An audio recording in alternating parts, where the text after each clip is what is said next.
this video, I'm going to show how we might use mobile MMS to help us with listing and searching for training and development courses. I've mocked up an example of how it might work. This is the default page, and it can be adjusted to not show the map, but I didn't take time to simplify it for this demonstration. On the left-hand panel, you see development and training. If I click on that, it would open the development and training forms. Right now, there's just the training form, but we could have other forms in here like reimbursement forms, training feedback forms, and so on. So I'll click just the training forms. It's the only thing we have. And we get a list, an unfiltered list of all of the training forms here. Now, we wouldn't have the map here. We would have the default grid view, which I'll go to here, which is laid out a little more like typical Excel spreadsheet layout. Now, the very cool thing about this is we could have a number of pre-filtered settings here. For instance, I've made some math courses. We could go to anything that's tagged as a math course. We could go to anything that's tagged as O&M. We could go to anything that's tagged as distribution crew leader. And any of these views we can share with all of the users, so everyone would have access to this.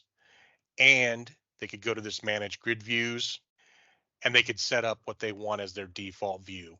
So for instance, if I'm only interested in distribution crew leader, I could set that as my default view. And that means every time I come to this grid view page, it will default to the view that I'm looking for, distribution crew leader. I can still select another one, but you can set the default one that it's going to show you when you're on this page to begin with. And you're not limited to just these pre-filtered, pre-designed views. You can go to the search, and you can use these search fields to set up your own search. So you could go by category, treatment license. You could apply that and you would see treatment license. You could come here and say superintendent skills, apply that. You'll see superintendent skills.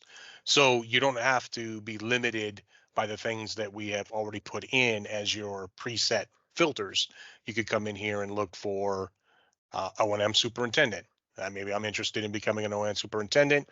Here's a bunch of courses that I should probably have taken or at least considered that would help me in my pursuit of being promoted to O&M superintendent. So it was just a quick demo on how this might work and what the tool might look like. Hopefully this is helpful. If there's any questions or comments, we can talk about that when we meet. Thank you very much.